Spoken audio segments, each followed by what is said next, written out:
한국강직척추염협회. 안녕하세요, 선생님. 다시 만나 뵙게 돼서 너무나 영광입니다. 예, 반갑습니다. 예, 저는 한국강직척추염협회 회장을 맡고 있는 김용희입니다. 지금 발병한 지는 한 35년 신입이죠. 우리 병업계에서는. 류마티스 내과 다닌 지는 한 20년 정도밖에 안 네. 됐습니다.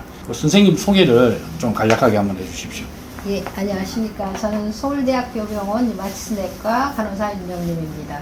현재는 연구간호사로 있습니다. 저희는 한국강직척추염협회에서 왔는데 초대 김승수 회장님부터 시작해서 2005년, 2006년 이제 정식 발족을 해가지고 매년 전국 모임하고 지역 모임들 환우들하고 네. 교류하는 게 목적입니다. 교류하면서 어떤 고충이라든지 서로 고통을 좀 분담하면서 병이 워낙 생소했었기 때문에 정보를 교류하고 서로 위로하면서 그렇게 하는 게 협회의 목적입니다. 워낙 환우들의 마음을 이때까지 제가 접하신 분 중에 가장 많이 아시는 것 같은 느낌을 받았었습니다. 그래서 인터뷰 요청을 하게 됐습니다. 이번에는 환우들 대상으로 질문들을 20가지 정도를 간추려가지고 궁금한 점을 가지고 왔습니다. 제가 아는 한 성실히 답변을 하겠습니다. 네, 고맙습니다. 선생님께서는 류마티스, 강직척추염에 관심과 정보를 집대성하고 계시는 것 같은데 혹여 어떤 특별한 계기가 있었는지. 저는 1985년도에 서울대학병원에 입사를 했고요. 1990년에 처음 류마티스 환자를 만났고 1997년부터 2001년까지 류마티스 환자들을 치료하는 부서에서 일했습니다. 그리고 2003년 생물학적 제재가 처음 임상시험이 시작이 되면서부터 지금까지 쭉 생물학적 제재에 대한 임상을 하고 그다음 류마티스 환자들을 상담을 하는 업무가 주 업무고요.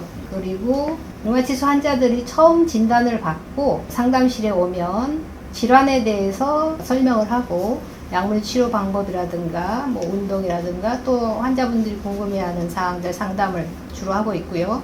그 다음에 보험 관련 업무, 조건이 맞는지 보험 조건에 맞으려면 어떻게 준비를 해야 되는지 이런 것들에 대해서 환자분들과 상의를 하고 있습니다. 저희가 환분들을 접하면서 저도 처음에 궁금했었고 네. 지금도 매년 가장 어떤 궁금한 부분들이더라고요.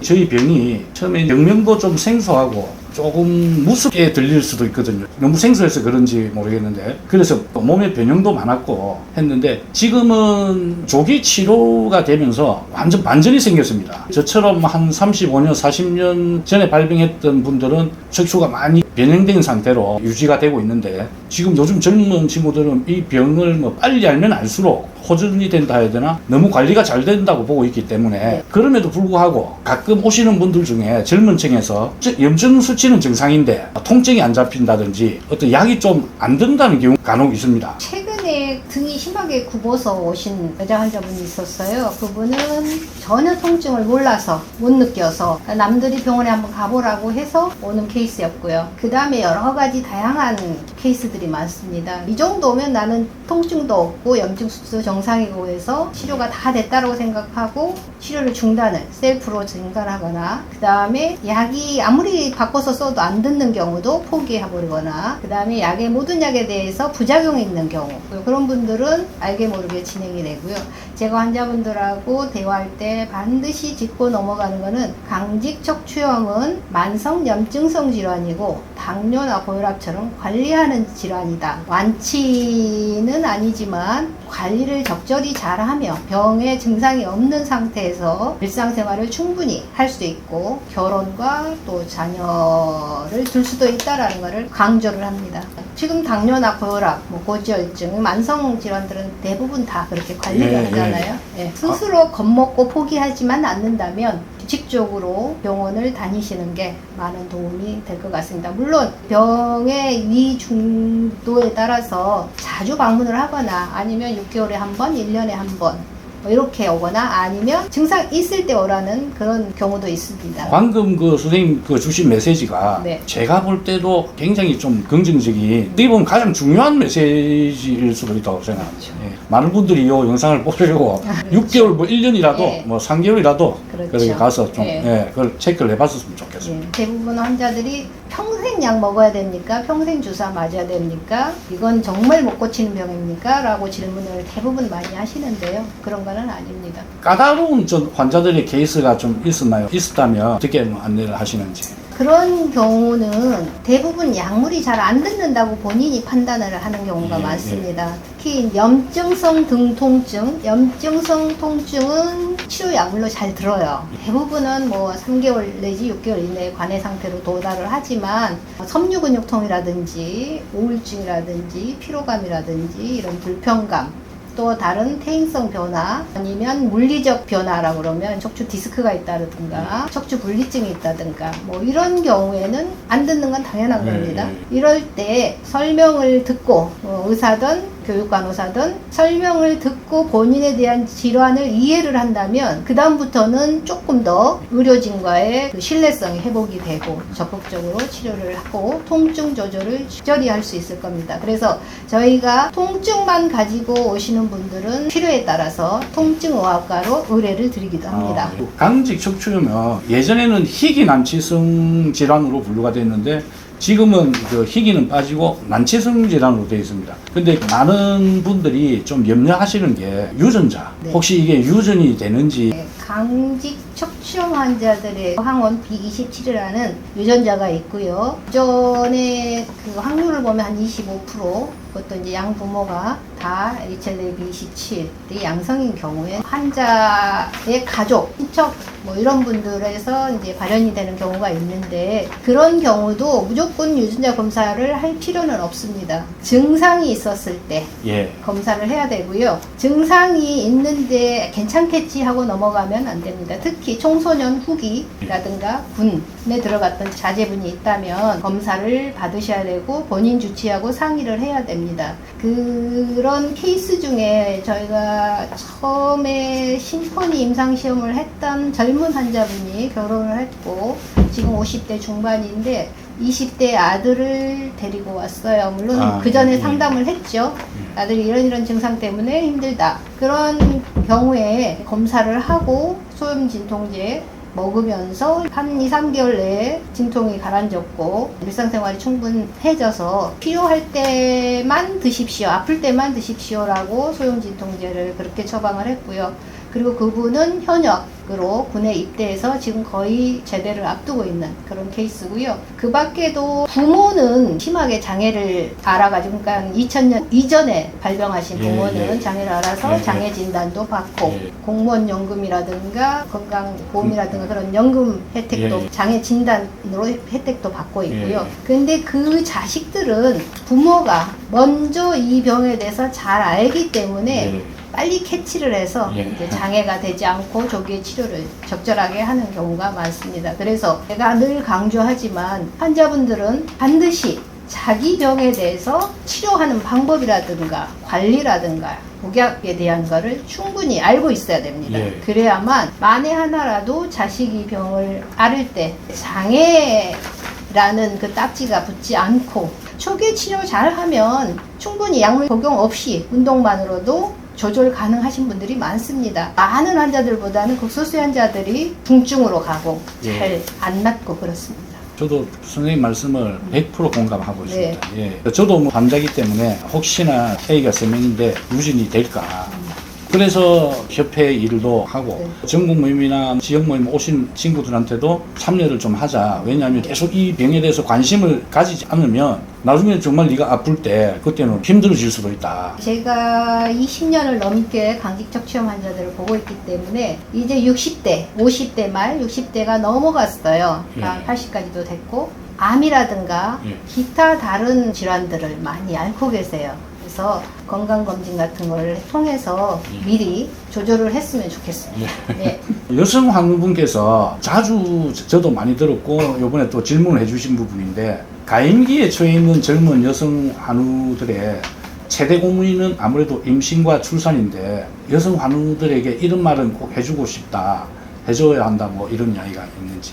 잘못된 이해로 약혼했는데 유전병이니까 파혼해라. 그래서 파혼을 하는 경우, 입양됐던 환자분인데 이제 너는 필요 없다. 하향을 하는 경우, 이런 경우도 있고요. 근데 대부분은 다른 류마티스 질환과 달리 강성 척추염 환자분들은 임신과 출산이 어려운 거는 아닙니다. 그래서 저희 병원의 간호사도 애기 쌍둥이를 분만해서 잘 키우고 있고요. 대부분 출산은 문제가 없는데 단지 아프면서 아기를 케어를 했을 때 좀 더 힘든 부분들도 있고요. 그다음에 종양계사인자 차단제, 휴미라, 엠브럴, 에미케이드 같은 계열의 약들은 임신 중반기까지 주사 투약이 가능하고요. 그다음에 투약을 했는데 아기를 이제 출산을 해서 그동안에 이제 약을 끊었잖아요. 수유기까지는 괜찮은데 갑자기 확 악화가 되는 경우가 있습니다. 그런 경우는 저희가 보험 청구할 때 반드시 소견을 제출을 합니다. 이런 분은 쭉 썼는데 임신기 동안에 약을 끊었다가 이거를 쓸 수가 없었기 때문에 바로 악화가 됐을 때 쓰겠다라는 경우는 사례별 심사에서 통과가 되고요. 그 다음에 말초 관절염을 동반한 경우는 메토트렉세이트라는 약을 쓰는데요. 이거는 임신 중 금기이기 때문에 비형아 출생 우려라 그것 때문에 미리 다인기 여성은 교수님하고 상의를 해서 자기 주치하고 상의를 해서 약물을 적절하게 조절을 하고요. 설파살라진 같은 경우는 괜찮습니다. 그리고 소염진 통제는 임신 말기에 사용을 하면 안 됩니다. 그래서 그것도 알고 있어야 되고요. 그러니까 모든 그 임신과 출산을 준비할 때는 의사하고 꼭 반드시 상의를 해야 된다는 거. 우리 환자분이 나 이제 결혼해요 그러면 저희가 상담을 합니다. 임신 계획은 어떠냐. 그럼 약물 조절할 거는 어떤 것이 있는지 이런 것들을 상의를 먼저 하고 있고요. 그래서 임신에 대해서 너무 두려워할 필요는 없습니다. 서울대 류마티스 내과에서 강직 척추염 치료에 관해 특별히 연구하고 계신 게 있는지. 각 교수님에 따라서 코호트를 진행을 하는 경우도 있고요. 그 강척추염 환자들의 그 병의 중증도, 그 병이 얼마나 심한지에 대한 거를 평가를 해서 치료에 반영을 하고 있고요. 그 다음에 전국적으로 강식 척추염 환자들의 종양계사인자 차단제에 대한 감량에 대한 효과 이런 거에 대해서 조사를 하고 있는, 지금 연구를 하고 있는 경우가 있고, 새로운 약제를 개발한다는 것보다는 최근 들어서 뭐 필고티닙이라고 먹는 약제들이 개발이 다 돼서 적응증을 추가로 더 하는 경우 케이스가 더 있죠. 전 세계적으로 의학계에서 획기적인 강직 척추염 치료에 진행되는 연구라든지 그 천문학적인 돈을 들이기 때문에 개발보다는 보완하고 적응증 늘리는 거, 그 다음에 부작용에 대한 조사 뭐 이런 것들. 환자가 일상생활에서 권장하거나 금기해야 되는 생활습관, 금연이나 금주 빼고 선생님께서 말씀해 주시고 싶은 게 있으면. 바른 자세 유지하는 게 어렵지만 굉장히 좋고요. 11자형 걷기라든가 계단 오르기도 11자형 걷기, 자세를 바르게 하는 게 가장 중요한 것 같고요. 그다음에 스트레칭. 제가 처음으로 운동을 권했을 때는 숨쉬기 운동부터 하십시오라고 얘기를 해요. 그러니까 흉곽이 좁아지고 이제 진행되는 환자들은 굉장히 숨쉬는 것도 쉽지가 않아요. 심호흡, 명상. 왜냐하면 햇빛이 굉장히 많이 필요하더라고요. 골다공증도 있는데 밤에 잠을 못 잤을 때 멜라닌 합성을 필요할 때는 햇빛이 식물이든 동물이든 사람이든 낮에 주로 활동을 하고 밤에 늦은 시간에 운동하지 마시고, 늦은 시간에 운동을 하면 굉장히 많이 수면에 장애를 받아요. 그 다음에 여기저기서 수많은 유혹들이 많죠. 대체요법, 보완요법, 보완치료 이런 것들을 굳이 따라갈 필요는 없다는 거. 식사는 쌀밥이 최고예요. 5,000년 이래로 쭉 임상적으로 실험이 됐고 증거가 됐고 그렇기 때문에 살아남은 거잖아요. 현재까지 살아남은 음식은 드시면 문제가 없어요. 그리고 규칙적인 운동, 본인이 할 수 있는 범위 내 운동 각도 내에서 해야지 이렇게 구부러진 환자가 반드시 펴야 된다 안 되는데 굳이 할 필요는 없죠. 그러다가 오히려 주변 인대라든가 근육들이 손상되는 경우가 많고요. 그 다음에 단체로 사이클이 좋다고 그래서 단체로 싹 하다가 행문근 융해증이 생긴다든가, 수영이 좋다고 그래서 수영이 안 되는데 굳이 할 필요는 없습니다.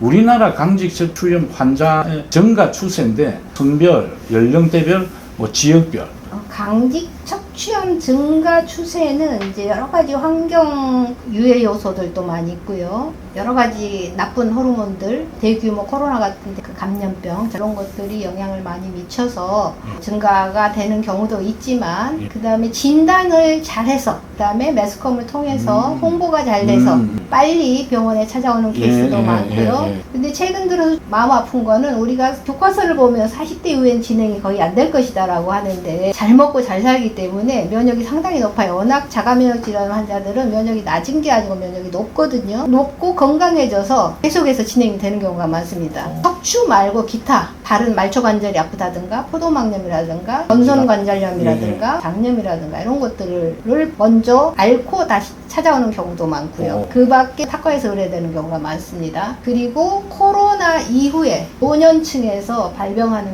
율이 상당히 높아졌어요. 사이토카인의 혼란이죠. 우리 자가면역이라는 것 자체가 사이토카인이 잘못된 오해로 나를 공격을 해버리는 거잖아요. 노년층이 상당히 많아졌고요. 그리고 일례로 제주 지역 환자들이 상당히 많아요. 물론 이제 비행기 타고 바로 올 수 있기 때문에 서울대병원을 많이 오기도 하겠지만 제 생각에는 이 섬 안에서 결혼을 하는 혼인을 하는 경우가 많고 유전자가 공유가 되는 경우가 벌어 있겠죠. 그건 제 생각입니다. 그럼 전 세계적으로는 한두 국가 정도 이야기하자면 따뜻하고 뭐 아프리카 흑인들한테는 없다고 그러잖아요. 우리 추운 동북아 지역, 습한 지역 이런 경우가 더 많죠. 마취 질환이라든가 관절염들은. 제가 어릴 때 이게 아플 때 나는 따뜻한 나라에 가서 살아야 되겠다는 생각을 했거든요. 따뜻하니까 안 아프더라고요. 이게. 그런 게 연관이 있는 것 같습니다. LA보다는 샌디에고가 훨씬 나은 것 같고요.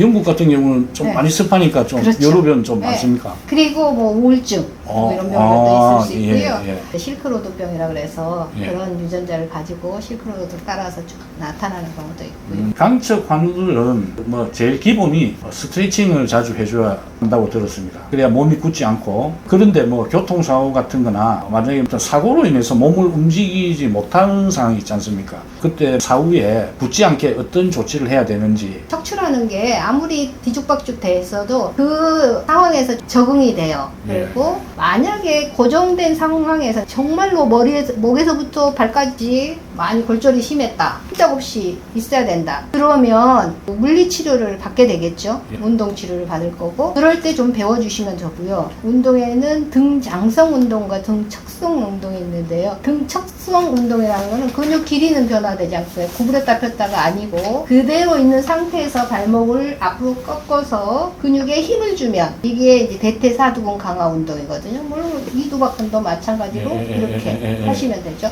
그러니까 누운 상태에서 충분히 등척성 운동을 함으로써 도움이 될 거고요. 그 상태에서도 충분하게 심호흡 하셔가지고 폐 근육, 등 근육들을 좀 단련을 시켜주는 게 좋습니다. 중요한 것 같습니다. 괜히 우울해하고 비관하고 할 필요는 없을 것 같고요. 내가 이 부분에 풀어서 그 이후에 충분히 운동하면 돼 라고 생각하시면 될 것 같습니다. 전문적인 질문인데 비스테로이드 함량제에 치료 효과가 없는 활동성 강척 환우에게 그동안 TNF 억제제 치료 이후 최근 인트루칸, IL-17이나 야누스, 인산화 효소 억제제 치료도 하고 있는데요. 이 치료 방법은 어떤 환우분들이 선택할 수 있는 치료 방법인지 궁금하다. 최근 들어서 억제제, 화이자 제약의 약제, 그 다음에 림버크, 또 세쿠키누맵이 있고 그 다음에 탈츠, 필고티닙 이런 약제들이 충분히 있고요. 지금 보험이 적용되는 경우는 림버크라는 억제제 약이 보험이 적용이 되고 있는데 1차 약이 아니고 2차 약으로 적용이 되고 있습니다. 그래서 종양계사인자 차단제는 한 60%에서 잘 듣고요. 40%는 듣지 않습니다. 그래서 40% 환자의 초기에 또 쓸 수 있는 약이 인터루킨 17 억제제. 그런 케이스를 처음부터 선생님이 촉이 있어서 선택을 해주는 경우도 있지만 지금은 이제 바이오마커라고 그래서 검사를 해서 본인한테 딱 맞는 내 사이토카인이 어떤 것들 때문에 이 병을, 염증을 일으키는지를 알게 돼서 그거에 맞춤형 약을 표적치료라고 그러죠. 그런 약을 쓸 수는 있고요. 이게 종양계사인자 차단제가 여러 가지를 썼음에도 불구하고 실패한 경우 이것저것 다 쓰고 넘어가는 것보다는 하나를 쓰고 나서 바로 그 2차 약제, 다른 계열의 약제를 쓰는 경우를 더 추천을 하고요. 왜냐하면 중에 종양계사인자가 안 듣는 경우도 있거든요. 그러다가 인터루킨 17을 억제하는 약제를 썼는데 또 옛날 약이 더 좋다. 그러면 옛날 약으로 쓸 수도 있고요. 그 다음에 휴미라를 쓰면서 휴미라와 관련된 건선이 생기는 경우도 있고 그냥 단독으로 건선관절염이 생기는 경우도 있어요. 그런 경우에는 인터루킨 17, 세쿠키노맵이라든가 탈치라든가 이런 것들을 쓰기도 하고요. 그리고 환자분들이 미리 알고 좀 바꿔주십시오 라고 하시는 분들도 있고요. 안 듣는데 굳이 계속 유지할 필요는 없는 것 같고요. 그 다음에 장기간 썼을 때 종양계사인자 차단제 부작용 우려가 돼서 바꿔주는 경우도 있습니다. 암이 생겼다든가 결핵이 생겼다든가 뭐 이런 경우도 바꿔볼 수도 있죠. 그러니까 결핵 같은 경우는 비교적 엠브렐이 잘 듣고요. 약의 방광기라고 해서 작용하는 시간, 내 몸속에 머물러 있는 시간이 짧은 걸 쓰는 게 좋습니다. 감염이 우려되는 환자들은. 그 다음에 결핵이 생겼다고 해서 반드시 끊을 필요는 없어요. 초기 치료를 적절히 한 3개월 이후에 항결핵제를 쓰고 한 3개월 이후에 바로 증상이 심하다면 바로 그 이전의 약을 쓰기도 하고 그 중에는 엠브렐을 쓴다든가 그보다 비교적 안전한 약제들을 써보기도 하고요. 중간에 제가 아까 표적 치료를 해서 그 약을 그 주사제를 바꾼다고 하셨는데 사실상 그런 거는 큰 병원 가야 되지 않습니까? 이 약이 어느 정도 안정적이다 보니까 복약 수농도라 그래서 치료를 끝까지 하느냐 잘 안 하느냐는 본인이 시간이 없어서 아니면 너무 장거리라서 안 아파서 이런 경우가 많거든요. 그러니까 장거리에서 병원 오기가 힘든 환자들은 지역에 병원들이 많거든요. 그래서 저희가 가능한 한 지역으로 보내드리려고 해요. 요즘에 진료협력센터가 있어서 거기서 이제 서로 그 정보 교환이 가능하고 하기 때문에 정말 좋은 제도 같습니다. 굳이 여기까지 오실 필요는 없고요. 대신 가실 때는 반드시 그 현재 생물학 적재제를 쓰시는 분들은 반드시 그 보험 평가 자료를 가지고 가야지 두 번 걸음 안 합니다. 그쪽 병원에서 뭐 요구하는 경우도 있고 그래서 이제 저희가 팩스로 보내주기도 하지만 그런 것들은 미리 알고 그러니까 보험 관련해서 상당히 많은 불이익을 받는 경우도 많거든요. 방금 회장님께서 주셨던 종양계사인자 차단제하고 인터루킨 17 처음에 종양계사 차단제 쓰다가 안 맞아서 IL-17을 썼을 경우에 나중에 결국 또 처음 게 맞다 해서 돌아갈 수가 있는 건지 있죠. 근데 그 약으로 바로는 못 갑니다. 보험이 안 돼요. 그러니까 본인이 원하면 비보험으로 쓸 수는 있죠. 다시 들어갈 수는 있어요, 분명히. 근데 이제 중복해서 쓸 수는 없는 거고요.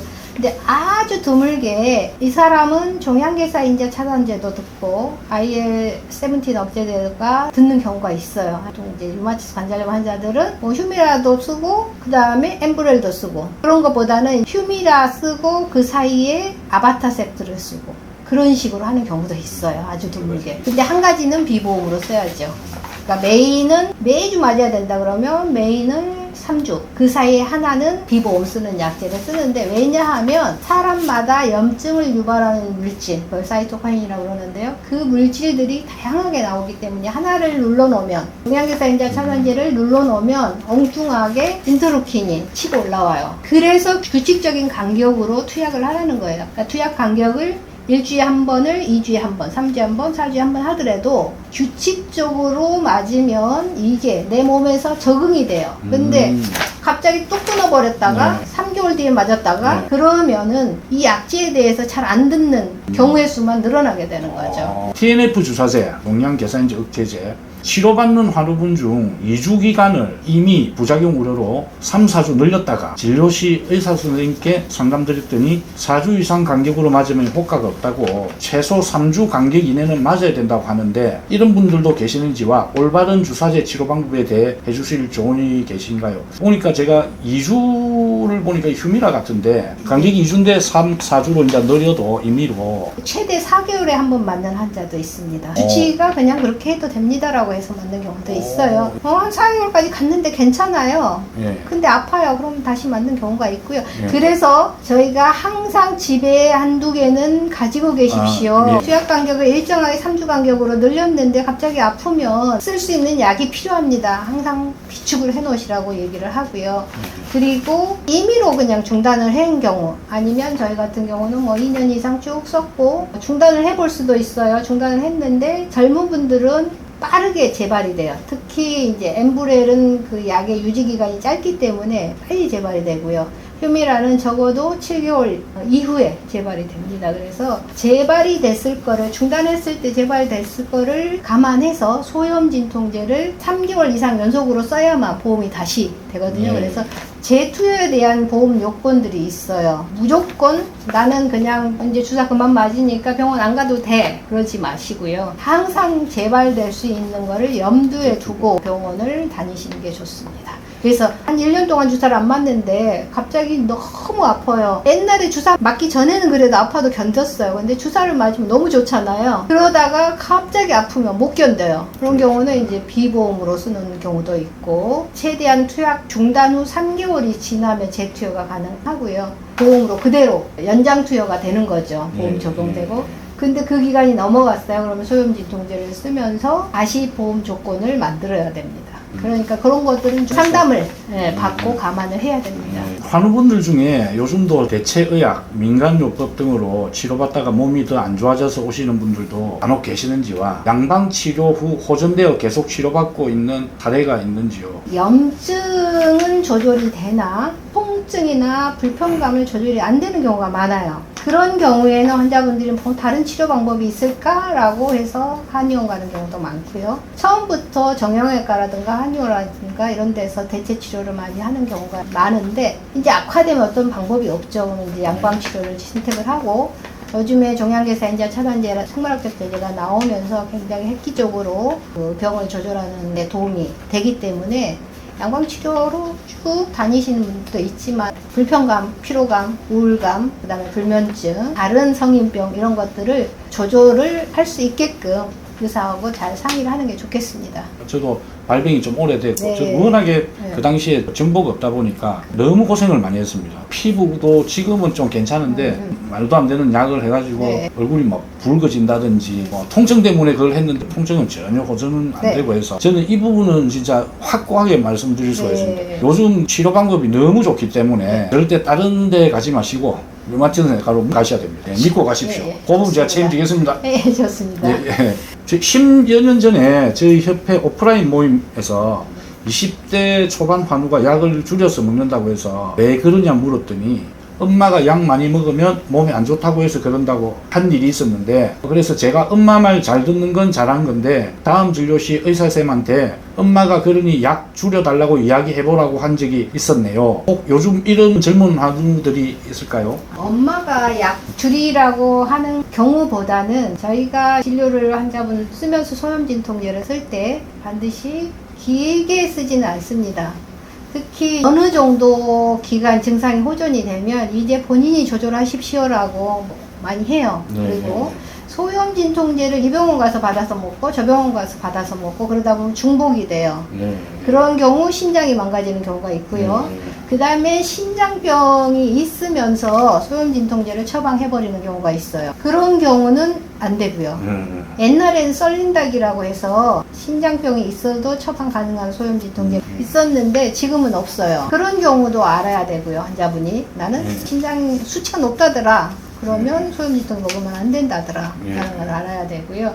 그 다음에 위천공이라든가 장천공이라든가 장기간 복용했을 때 위궤양, 술 먹고 특히 술 같이 먹으면 그런 경우가 많죠. 그러니까 비스테로이드성 소염 진통제를 복용을 하더라도 본인들이 이거에 대해서 잘 안다면 엄마의 말을 100%를 들을지 않을 수도 있겠죠. 아니면 본인 스스로 조절할 수도 있겠죠. 요즘 의사들은 많이 조절시킵니다. 본인이 필요할 때 드십시오라고, 아플 때 드십시오라고. 협회에서 질문을 하나 드리자면, 네. 계속 지금 발병하는 젊은 환자들은 있습니다. 네. 조금 연령이 올라갔다 쳐도 보통 10대 후반에서 40대 초까지 그분들이 대부분 저희 병의 좀 특징 중 하나가 잘 아시겠지만 진단을 받는 게 평균 40개월 만에 진단을 받는 좀 특이한 병인 거죠. 그런데 이제 요즘에는 예. 젊은 의사들도 많고요. 또 이 류마티스 질환에 대해서 아는 분들도 많아요.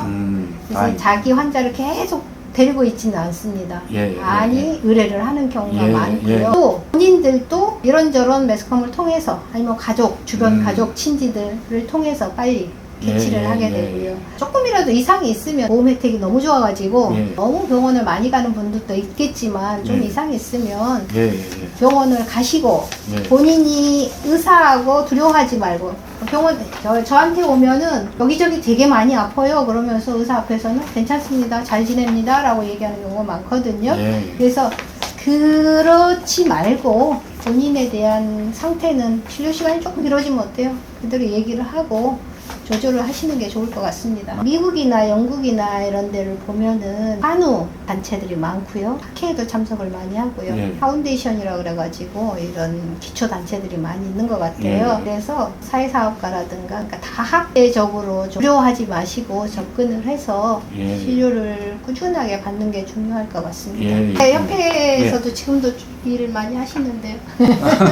최대한 홍보를 해서 예, 예. 젊은 어린 친구들이 예. 빨리 제대로 된 치료를 받게 해주면 좋으니까. 예. 그리고 이제 이미 장애를 앓고 있는 환자분들도 예. 장애 진단을 받아서 좀 예. 많은 그 도움을 받았으면 좋겠어요. 나는 우리나라- 이미 안 돼, 필요 없어 그러지 마시고 예. 여러 가지 그 사회적 제도를 적극적으로 활용을 하시면 좋을 것 같습니다. 예. 고맙습니다. 예. 다음에 또 찾아뵙겠습니다. 예. 예, 예. 고맙습니다. 감사합니다. 예. 예.